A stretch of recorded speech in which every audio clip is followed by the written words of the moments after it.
Heart disease में अभी अभी कई पेशेंट्स बात करते हैं, कई सोशल मीडिया में देखा गया है कि ईएसएमआर पद्धति, जो लेज़र एकॉस्टिक वे से हफ्ते में एक बार 30 या 45 मिनट्स जितना लोकलाइज सेगमेंट में लेज़र डालते हैं, और ऐसे 9 महीने की ट्रीटमेंट होती, 9 हफ्ते की ट्रीटमेंट होती है।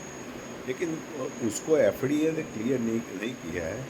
वो investigational new drug, new therapy के रूप में है, इन्वेस्टिगेशनल है अभी।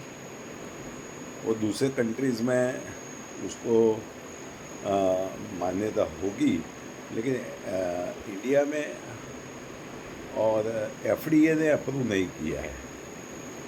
और दूसरा कि वो only to treat stable angina pectoris, वो खाली मायोकार्डियल ब्लड सप्लाई बढ़ाने की क्लेम करते हैं मशीन कंपनी वाले। अदरवाइज़ वो ब्लॉकेज रिवर्स नहीं करता है, कैल्शियम रिवर्स नहीं करता है। तो it is to just revascularise localise segment. और एफडीए के जो अप्रूवल न होने से, और दूसरा उसमें साइड इफ़ेक्ट्स में fatigue, headache, dizziness, laser rays से cell membrane damage, endothelial damage, cell adhesion वगैरह साइड इफ़ेक्ट्स रहती है। तो और उसको स्टेबल एंजाइना पेक्टोरिस की ट्रीटमेंट के लिए देते हैं, जो लोग लेना चाहे तो वो ट्रीटमेंट इतना ऑथेंटिक एफडीए अप्रूवल नहीं मिला है उसको अभी। और दूसरा उसकी लेंथ कितनी है कि भाई उससे रिलीफ होने के बाद वो कितने समय तक रिलीफ देता है, ये भी अभी कोई ऐसा पेपर नहीं आया है। इसीलिए एफडीए ने उसको विगरस ट्रायल नहीं होने से इन्वेस्टिगेशनल प्रोसीजर के रूप में रखा है, और वो फेडरल लॉज में कंसिडर नहीं है। और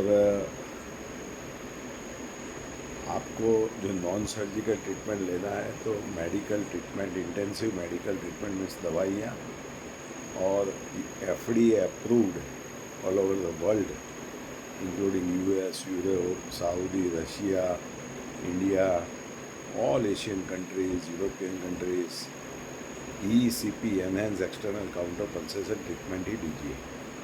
तो जो मेरे अगले वीडियो में बहुत उसका साइंटिफिक डिटेल्स मैंने दिया है। But don't go for investigational procedure. दवाइयाँ खाइए, अच्छा डाइट लीजिए, ईसीपी ट्रीटमेंट लीजिए, अच्छी लाइफस्टाइल मीन्स जीवन प्रणाली, वॉकिंग रखिए, मेडिटेशन करिए, प्रॉपर स्लीप लीजिए, व्यसन को छोड़ दीजिए, डाइट खाना कम खाइए,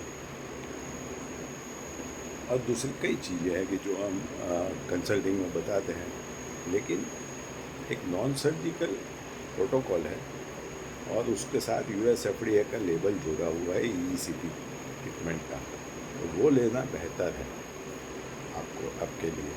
कई लोग बाईपास के बाद लेते हैं, तोबा करके लेते हैं।